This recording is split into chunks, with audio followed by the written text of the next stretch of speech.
Welcome to the intersection of technology, cybersecurity, and society. Welcome to ITSP Magazine. You're listening to a new Securing Bridges podcast. You're about to join Alyssa Miller as she sits down with senior and executive security leaders to share stories of success and failure while working across business teams. It's time to build and secure the bridge to the business. Knowledge is power, now more than ever.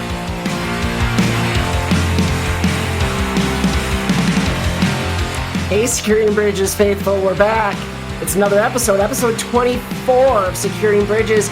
We are right here with another live stream coming your way.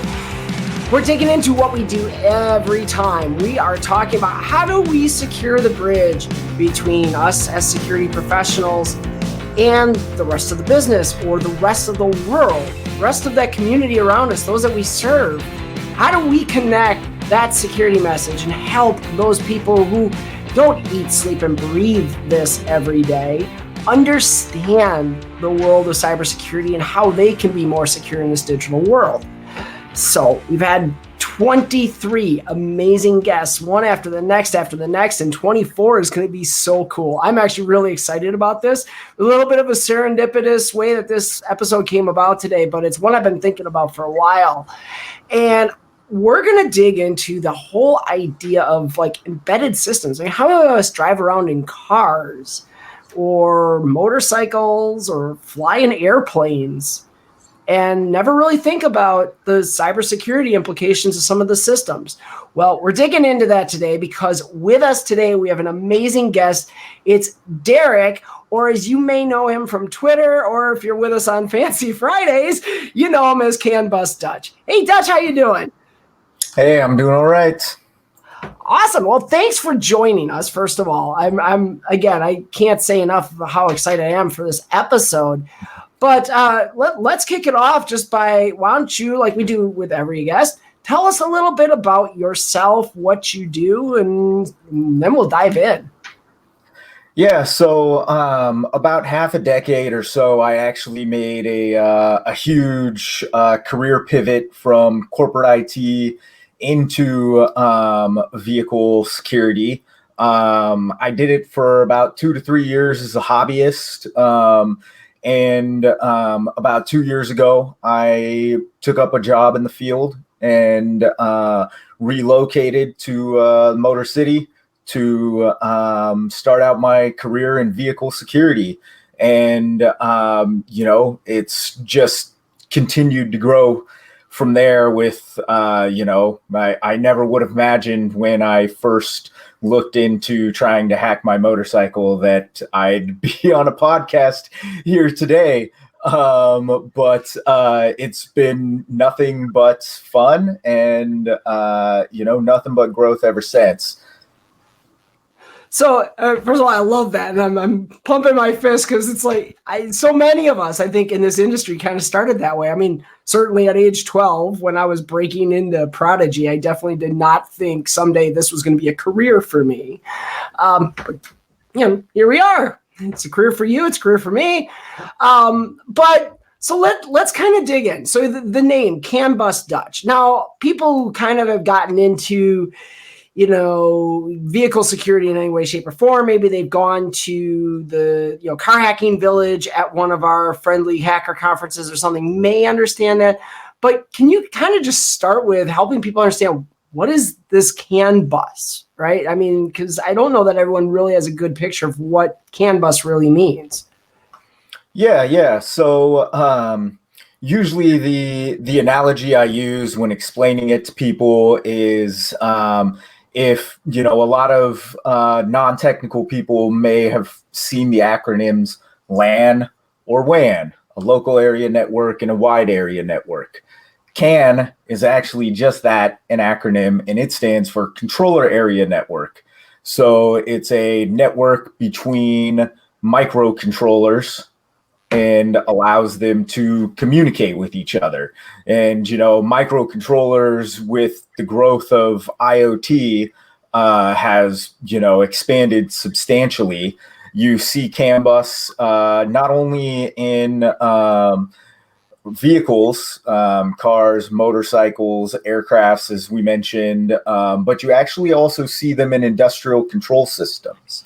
So that automation systems can communicate with each other and know what they're doing in the assembly line. Or, I worked a while for a food and beverage automation company, and they actually had CAN bus on their hardware. Okay.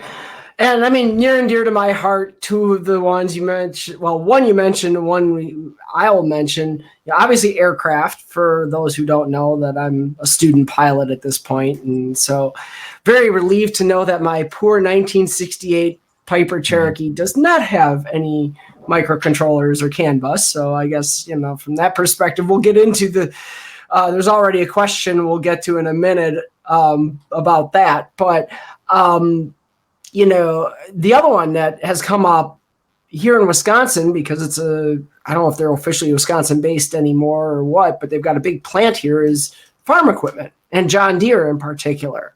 So there's been a lot of talk too about how, right to repair and how the use of these controllers has kind of impacted that. And so it's interesting the way you describe that. This is actually in a lot of different types of equipment and not necessarily just vehicles. Yeah. I actually recently was in talks with a potential career in farm equipment security. And I do know that I think in 2021, it was their first appearance of we actually had like a farm hacking village at DEF CON. And honestly, I did not know about this until I went to CES in 2021 and John Deere was there. And I was like, that's kind of weird. What's John Deere doing here? And I went in. And the technology they have is crazy. They have, I don't know if it's considered AI or algorithmic based, but they have camera systems that, look at the crops and they will put insecticide accordingly, so that, instead of using an aircraft and crop dusting the whole plot of land and overusing, and having a whole bunch of costs associated, they're able to, only do the insecticide where it's needed now. And kind of ag is one of the last places we really expect technology to hit. Right? Yeah. I mean, you think of the farms. I mean, I live like a mile from farmland, right? And you think of farms and you think of, just old school folk out there with their tractors and, maybe their harvesters and things like that. But you don't realize just how far that's come. Sure. If I think about like an airliner, I can think about how complex that all those systems are. And we hear about it all the time, all the safety systems and everything else that get built into that. I don't think people, until like this started on the scene, and I mean, for me personally, until I started looking, I didn't realize just how incredibly technologically enabled farming has become. And so I know you've done like work in motorcycles in particular. I'm kind of curious there too. What do you see in terms of just like some of the enablement? Where's technology taking us with motorcycles that maybe people don't recognize either? Yeah. Well, one thing that's kind of interesting is motorcycles usually fall a little bit behind cars in technology. It's weird because, motorcycles are such a performance-driven vehicle. You would think that they would kind of be leading the pack, but they often, companies like Honda and Yamaha and stuff like that, they often come as kind of an afterthought. That probably has a lot to do with them being considered recreational vehicles. Like we need to make sure we focus on the important vehicles first, and then we'll focus on our recreational line. I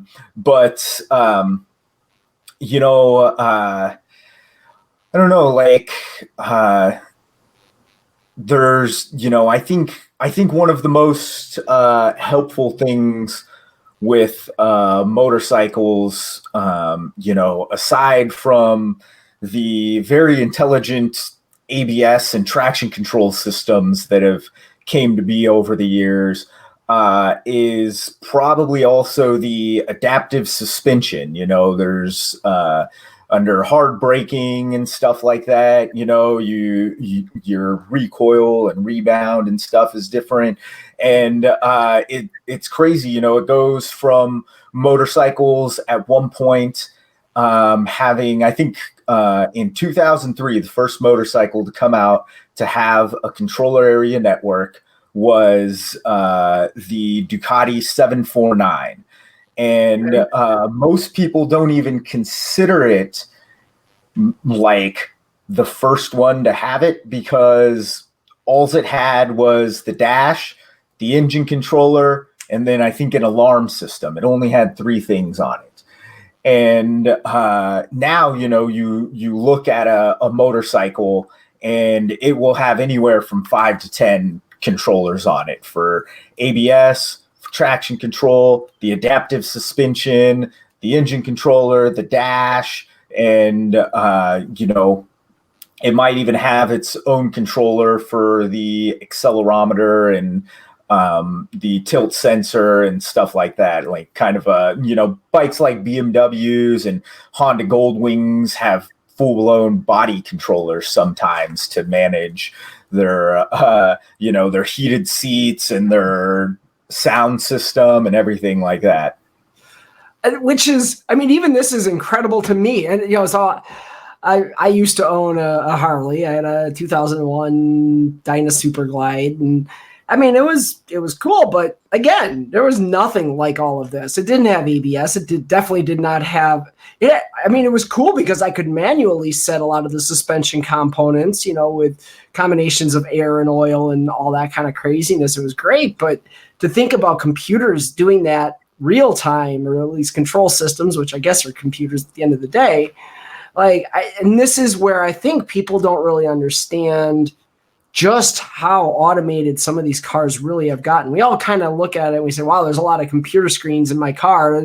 Obviously, this thing's got a bunch of computer control, and we just kind of throw it up to that. But I think people maybe, and this is part of why this episode was interesting to me, I don't think people necessarily understand how deep this can go.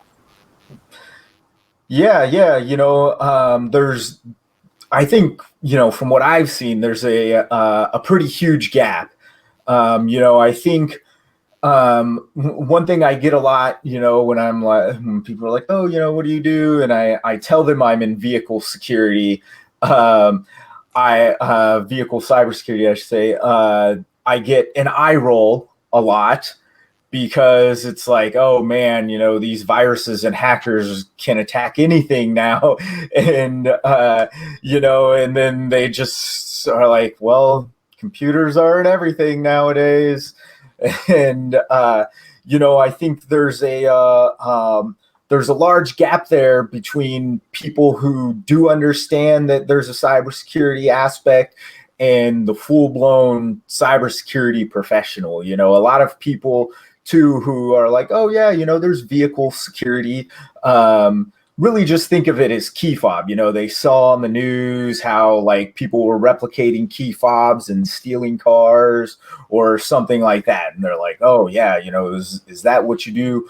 All the way to cybersecurity professionals who are just kind of vaguely aware of vehicle security. And what I get a lot from them is a reference to the infamous 2015 G-Pack, where if those who may not know about the G-Pack, there were 2 very talented individuals who found out they could remotely control 2014 Jeeps.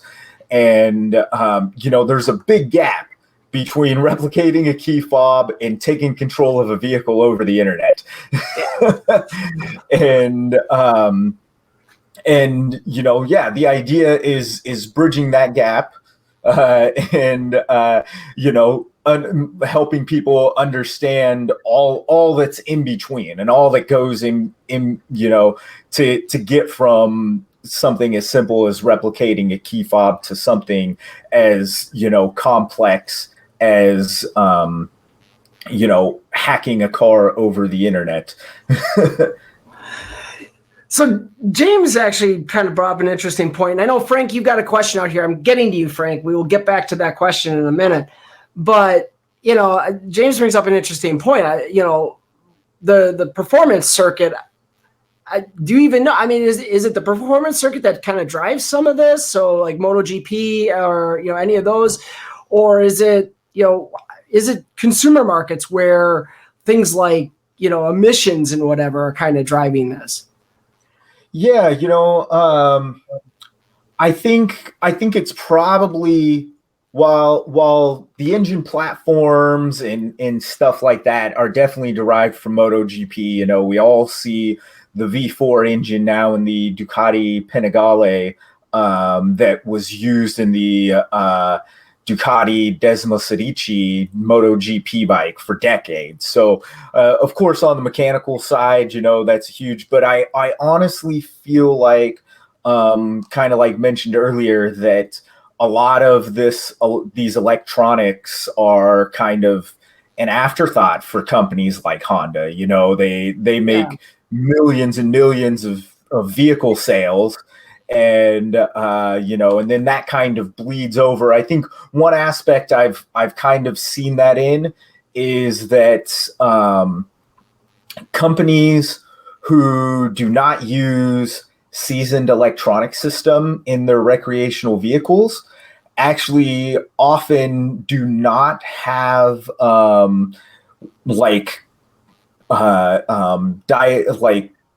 generic diagnostics. So a lot of people may have heard the term OBD2 and stuff like that, which is used for smog checking primarily, and also for third-party,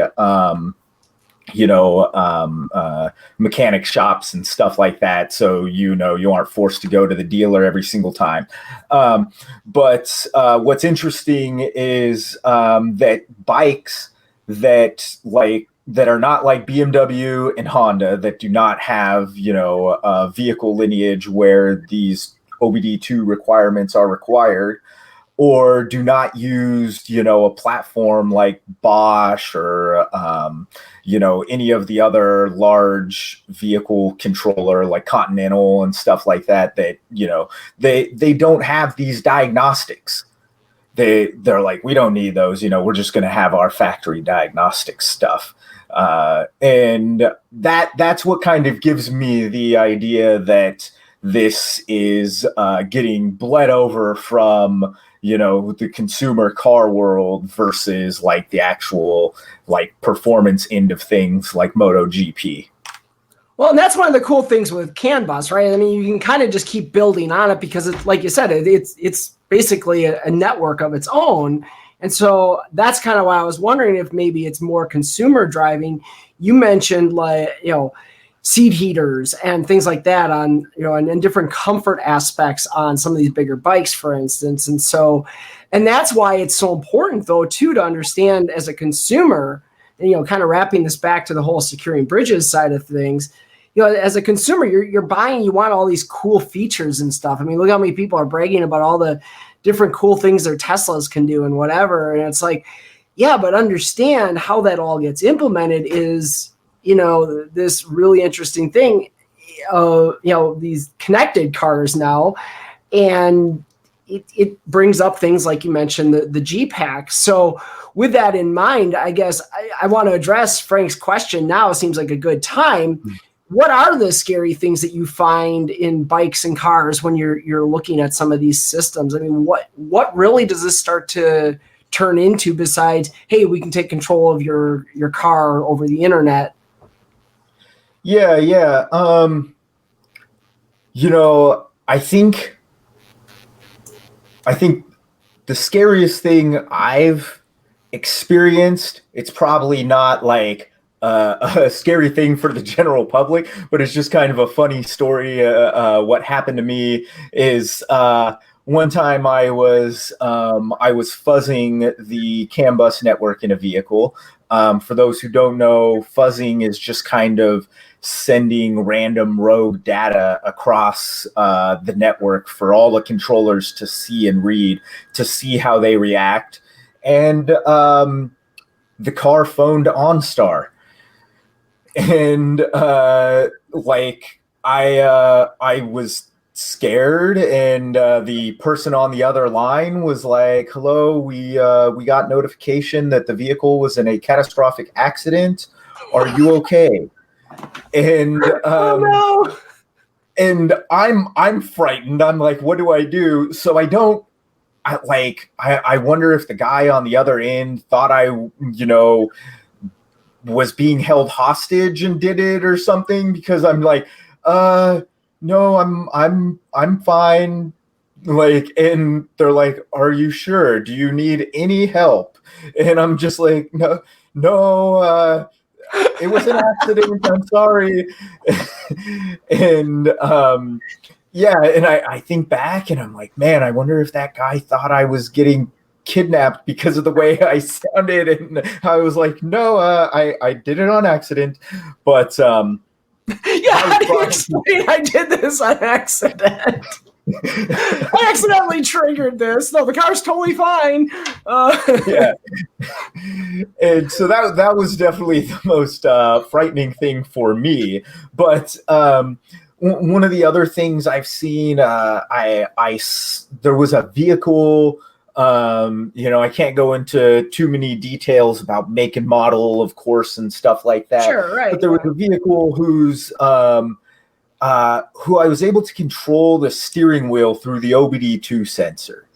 And by, again, fuzzing and sending random data. And what's really weird about this vehicle is that the controller system must have been a crossover from another vehicle, because this car had zero driver assist features. It didn't even have a lane departure warning, and there was no trim model that did have these features. And I think that's probably like a huge other thing that a lot of people don't think of when it comes to security. A lot of people know that the same engine platform is used across, 5 models, or the same chassis is used across a whole bunch of different models. But a lot of people don't really think like, oh, this has the same electronic system as this other vehicle, even though this vehicle doesn't have these features. And, a lot of cybersecurity professionals right now are probably thinking like, ooh, yeah, I want to unlock those features on my car then. But the concern is when there's things like, the fact that you could control a steering wheel on a vehicle that doesn't have any features that even a controller is supposed to be able to control. Well, what's really interesting to me about that is that not only did it have the controller that was capable of that control, but it actually apparently had the physical elements, whether they're servos or whatever, to actually like implement that, which means somewhere along the way, the only thing preventing you from having that feature on that car is having the user interface to it or something of that nature. Maybe some sensors aren't there or whatever, but that brings up a really interesting point. I know there's a bunch of those like car mod folks out there that I run into all the time with BMW, or like, probably like, oh my God, cool. I want to go see what I can figure out that my car has that I don't know that it has. Yeah, it's and that's even coming more to light, as you mentioned, with BMW and their seat heaters as a service, or whatever you want to call it, where now we know these things are being implemented, and and they're just behind a paywall.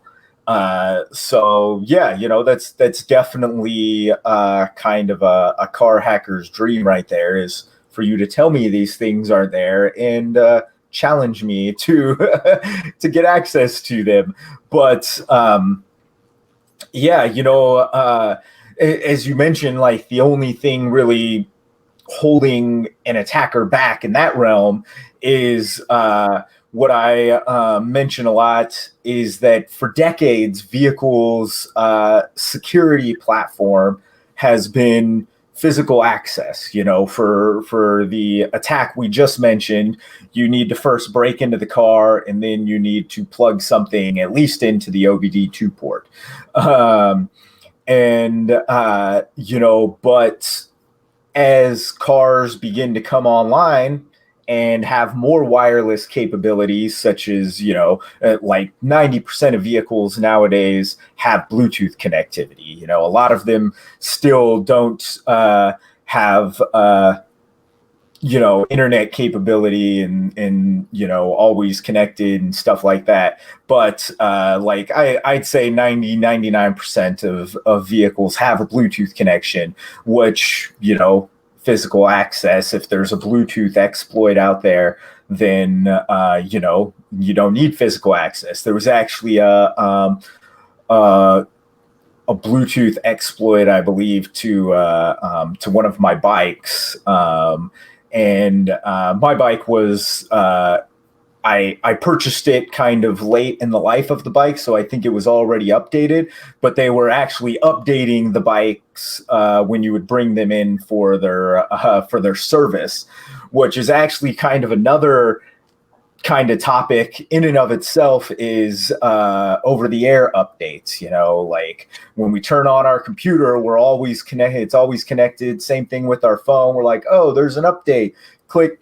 But a lot of vehicles, motorcycles, and stuff like that, they still don't have over-the-air updates like Tesla does that could just get pushed out to fix.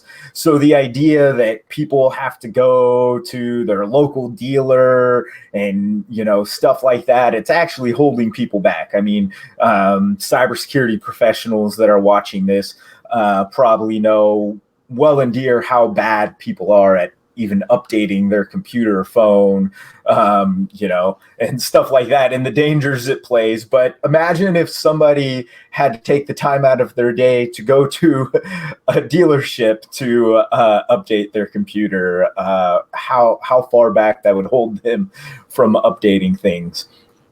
Well, there's interesting end-of-life concepts here too, right? I mean, so we think in terms of cybersecurity when we think about end-of-life products that can't get updated anymore, and the security implications of what if a vulnerability is found in one of those end-of-life systems. We see that all the time now with cars.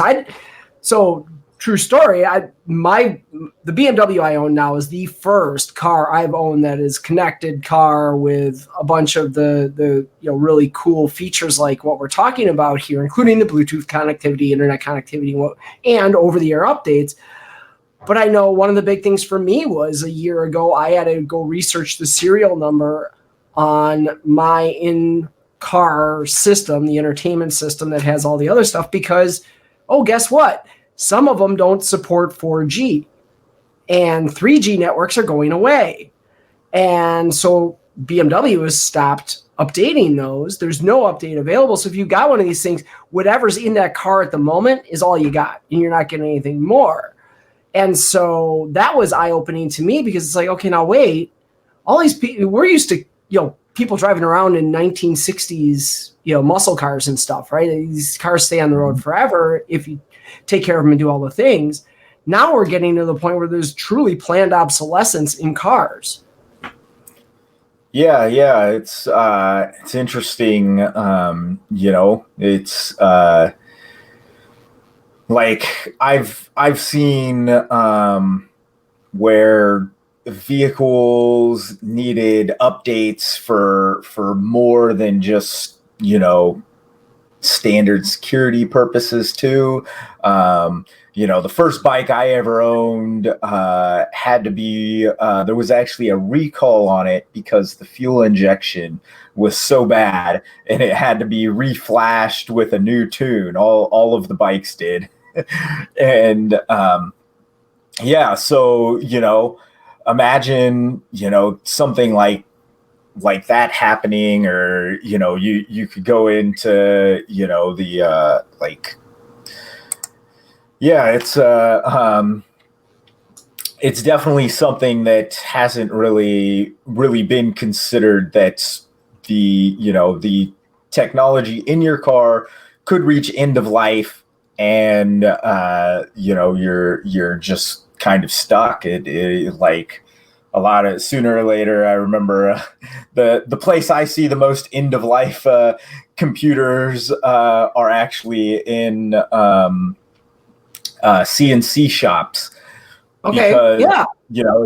it's fairly similar. A new CNC machine costs tens of thousands of dollars, and so they have all these Windows XP based CNC machines in there, and sooner or later our highways are going to be like that.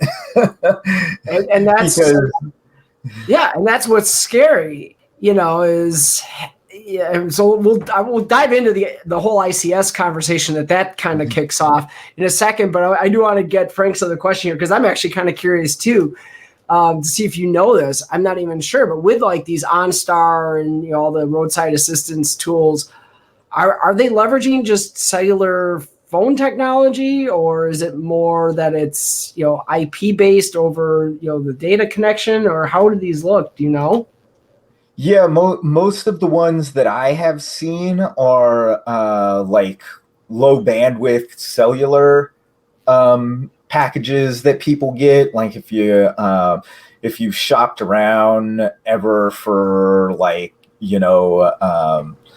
like to do your own GPS and stuff like that, there's a few like very low bandwidth options out there that you could get, and most of what I've seen for roadside assistance, at least when it comes to like the tracking of the vehicle and the alerts and stuff like that, to OnStar are all over like low bandwidth cellular low cost connections. I don't know so much about when it comes to the actual like audio of communicating. That one mishap was actually the only OnStar experience I had, luckily.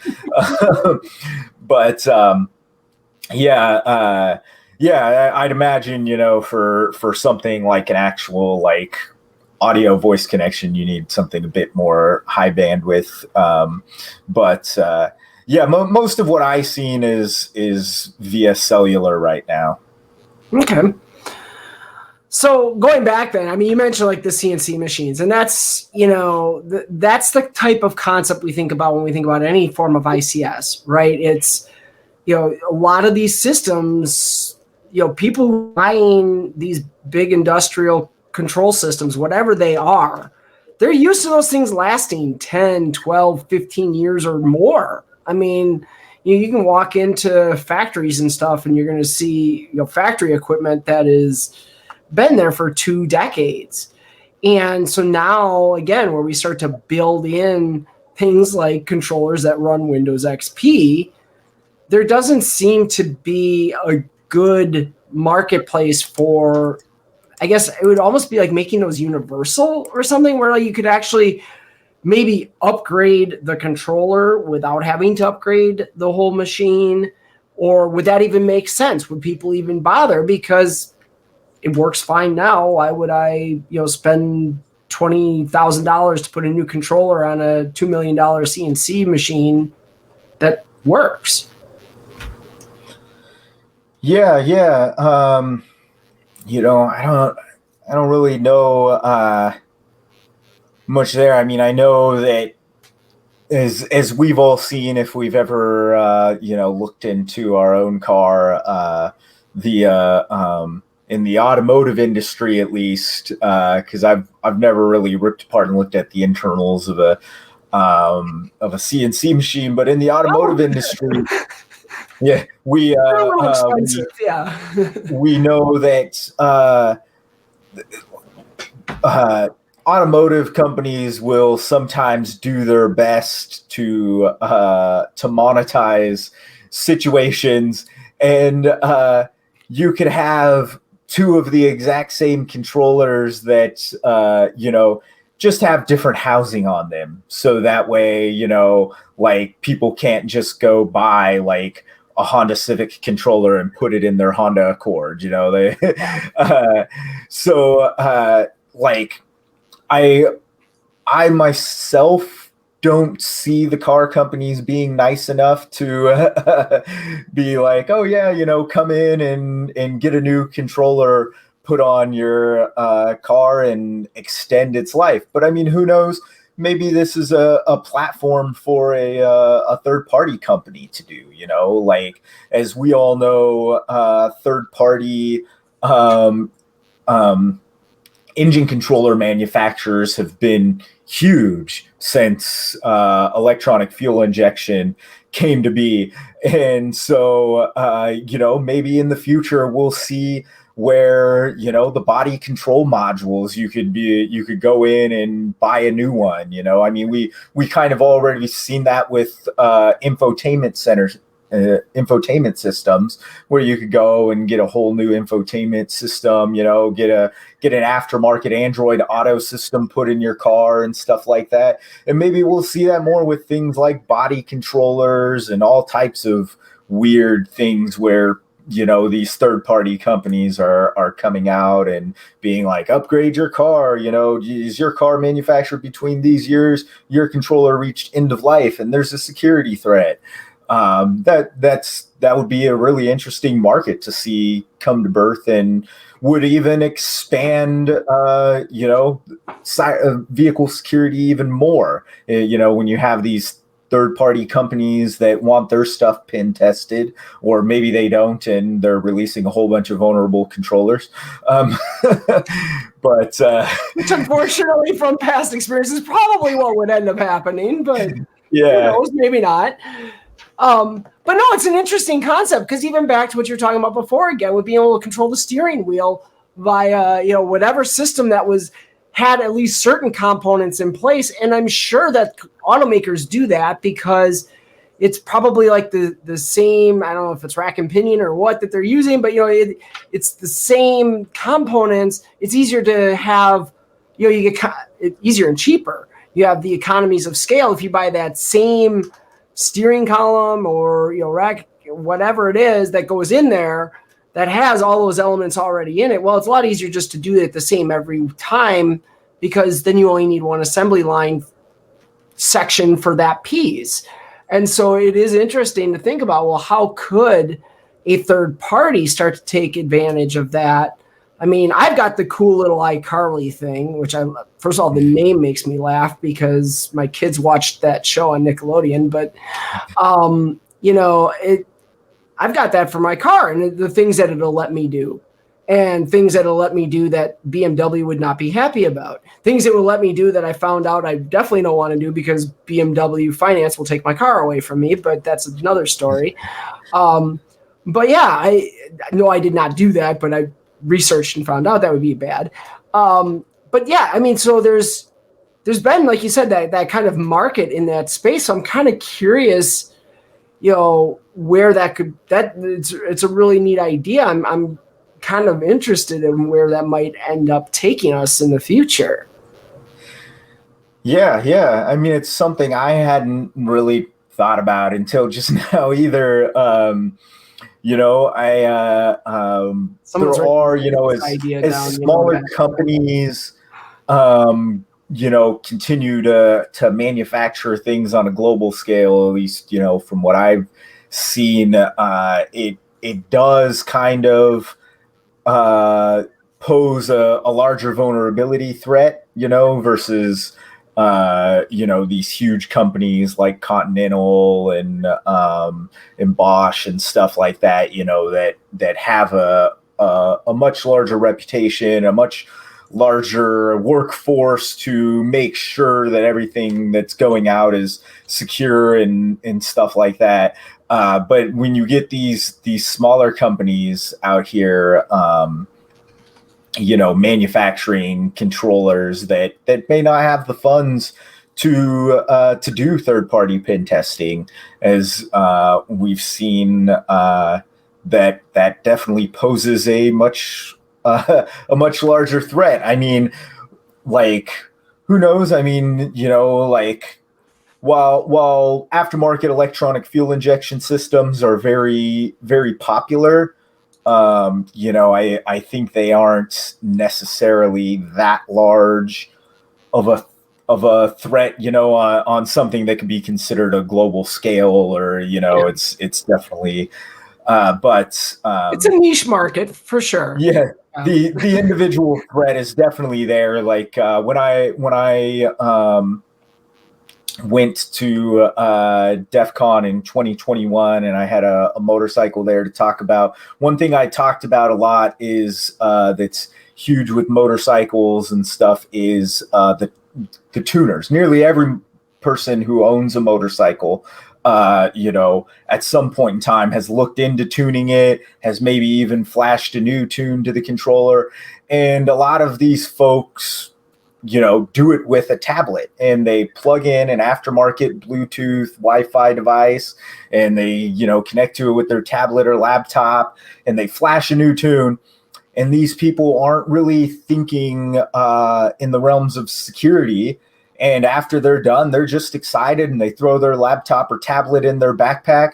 They keep that device on there that is probably using default credentials, and they go for a cruise down to the cafe. And they get to the cafe, and they hop out, and they pop open their laptop and connect to their bike again and make sure their AFR is looking good, and their tune is going good, and they don't consider that you've exposed with this little cheap device that you bought on Amazon for like $40, and you've left the house with. Some other person at the coffee shop could flash another tune to your bike, and your engine could blow up on the way home. So and you've hit on exactly why that Carly does not stay plugged into my car all the time, right? It's only when I'm using it because I want to do a mod that I would ever have it plugged in, because I don't trust the damn thing. Because, you can just, and it brings up, oh, God, there's so many parallels now I can think of where this happens. But, so we're getting down to the time we got to wrap this up, unfortunately. But I want to throw one question out there to you, kind of along this vein. If there was one thing that you could say to consumers out there who might be buying motorcycles, cars, airplanes, farm implements, whatever, about it, what they can do to just be a little more secure with all of these connected systems, what would you say to them? I'd probably first say like user awareness, like for years people have, looked up and went to the dealer to find out if there were any recalls on their vehicles and stuff like that, and I think that, maybe we need a platform separate from the CVEs that's a little bit more user friendly for individuals to look up, vehicle security to get patched at their local dealer or something like that, in the way that we've done it with recalls. So I think user awareness, of course, is a big deal when it comes to knowing that something has been out there. And then I think a base that we just talked on is also like not keeping if your vehicle, if having your vehicle display a wireless connection isn't necessary at that exact time, I would recommend turning it off. Because a huge threat is people plugging in these wireless tuners and just driving around with them nonstop, and people are like, oh yeah, I like to keep mine on there in case my car or bike breaks down. I could just pop open my laptop and see why. But it's not really the best practice. So definitely research third-party utilities before you install them on your vehicle when it comes to electronics. And then if your vehicle doesn't need to be broadcasting a wireless connection, it's probably best to keep it off. Oh, that's awesome. So I don't know if we're ever going to get manufacturers to listen and educate users on this. I mean, to me, it's something that should be a part of the delivery experience, but that's not fashionable. That's not exciting to tell people, hey, yeah, all these cool features we told you about, turn them off unless you're using them because, oh yeah, they're a security hole. So unfortunately, I think, you and folks like you, myself, got to work to get that message out there. So hopefully this is just one extra way we can do it. With that, thank you so much for jumping on. I really appreciate it. This has been awesome. I think it's probably eye-opening for a lot of our listeners. It's certainly, I learned quite a bit from this discussion today, and I feel like I actually knew quite a bit, but had a lot to learn too. So that's always awesome. Hopefully the folks out there got the same. And to all of you, thank you for joining in. I hope you did enjoy the episode. And we're going to be off actually the next 2 weeks. I'm going to be on the road. So we'll have a 2-week break here where we won't have a new episode, but then we'll come back with more amazing guests. We'll keep doing it as long as you all keep tuning in, watching. If you're out there and you've got an organization that wants to, be a part of this message that we're bringing on Securing Bridges, by all means, let us know. We'd love to partner with you. So with that, gotta let you guys go. It's been a blast. Again, thank you all for tuning in, and we'll see you next time here on Securing Bridges. We hope you enjoyed this episode of Securing Bridges podcast with Alyssa Miller. If you learned something new and this podcast made you think, then share itspmagazine.com with your friends, family, and colleagues. If you represent a company and wish to associate your brand with our conversations, sponsor one or more of our podcast channels. We hope you will come back for more stories and follow us on our journey.